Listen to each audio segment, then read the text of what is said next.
തന്നെ ഇപ്പോൾ സിനിമകളിലൊക്കെ ഒരുപാട് കേൾക്കുന്ന ടച്ചിങ്സ് എന്നൊരു വേർഡ് എൻ്റെ ഓർമ്മയിൽ അമ്പലമേട്ടിൽ നിന്നുണ്ടായതാണെന്നാണ്. അത് നമ്മുടെ അണ്ണൻ സുനിൽകുമാറായിരിക്കും ആ ഒരു അവൻ്റെ വായിൽ നിന്നാണ് ആദ്യമായിട്ട് അങ്ങനെ ഒരു വാക്ക് കേൾക്കുന്നത്, ടച്ചിങ്സ്. അതുപോലെ കട്ട്സ് മുട്ട്സ് എന്ന് വെച്ചിട്ടുണ്ടെങ്കിൽ നമ്മൾ ചിപ്സൊക്കെ കൊടുക്കില്ലേ, അപ്പോൾ എവിടെയും ചോദിച്ചെടുത്ത് കഴിഞ്ഞിട്ടുണ്ടെങ്കിൽ അണ്ണൻ സ്വാഭാവികമായിട്ടും ചോദിക്കുന്നൊരു കാര്യമുണ്ട്, ചായ കൊടുത്തു കഴിഞ്ഞാൽ കട്ട്സ് മുട്ട്സ് ഒന്നുമില്ലായിരുന്നു. പിന്നീട് അതും ഒരു ഇതായ സിനിമയിൽ അത് കേട്ടിട്ടില്ല ഞാൻ, എങ്കിലും അത് കട്ട്സ് മുട്ട്സ് ഇപ്പോൾ എവിടെ കട്ട്സ് മുട്ട്സ് ഒന്നും ഇല്ലെന്ന് ചോദിക്കും.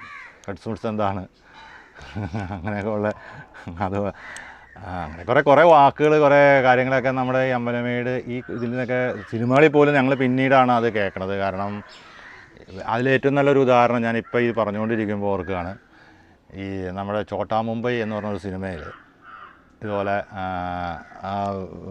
ഇവൻ്റെ കയ്യിൽ നിന്ന് കുപ്പി താഴെ വീണ് പൊട്ടുന്ന ഒരു സീനുണ്ടല്ലോ, തെണ്ടി കിട്ടിക്കൊണ്ട് വന്ന ഒരു കുപ്പി കിട്ടാത്ത ദിവസം അടിക്കാൻ വേണ്ടിയിട്ട് സെയിം സംഭവം ഞങ്ങളിവിടെ അന്ന് ഗ്രൗണ്ടിൽ ആ കാലത്ത് പഠിത്തമൊക്കെ കഴിഞ്ഞിങ്ങനെ അതൊക്കെ കോളേജ് ജീവിതമൊക്കെ കഴിഞ്ഞിട്ട് ആർക്കും സ്ഥിരമായിട്ട് ജോലിയൊന്നും ആയിട്ടില്ല. അങ്ങനെ ഞങ്ങളിവിടെ പിരിവൊക്കെ ഇട്ടിട്ട് അന്ന് സാധനം കിട്ടാത്ത ദിവസം എന്താണെന്ന് തോന്നുന്നു എവിടെയോ പോയിട്ട് ഈ അമ്പലമോള് മറ്റേ റിഫൈനറിയിൽ തന്നെ അവിടുത്തെ ഈ എക്സ് മിലിറ്ററി ഉണ്ടല്ലോ അവരുടെ അടുത്ത് പോയിട്ട് സാധനം മേടിച്ച് ഇത് കൊണ്ടുവന്നു. നല്ല മഴയാണ്, അവിടെ താഴത്തെ ക്ലബ്ബില്ലേ അതിൻ്റെ പുറകിൽ പോയിരുന്നു. മഴയായിരുന്നു അവിടുത്തെ മറ്റേ ഇവിടെ ഇരുന്ന് അടിക്കാൻ പറ്റില്ല, ചുറ്റോട്ടൊന്നും കാണാൻ പറ്റില്ല. അപ്പോൾ ക്ലബിൻ്റെ പുറകെ പോയിട്ട് ഒളിച്ചിരുന്ന് അടിക്കുക. അപ്പോൾ മഴ ഒന്ന് കുറഞ്ഞപ്പോൾ ഞങ്ങളവിടെ പോയി, മഴയൊക്കെ പെയ്ത് 2 ഗ്ലാസും പിടിച്ച് തൊട്ടുപുറത്ത് ടാപ്പുണ്ട്, ടാപ്പിൽ നിന്ന് വെള്ളം എടുക്കുക അടിക്കുക.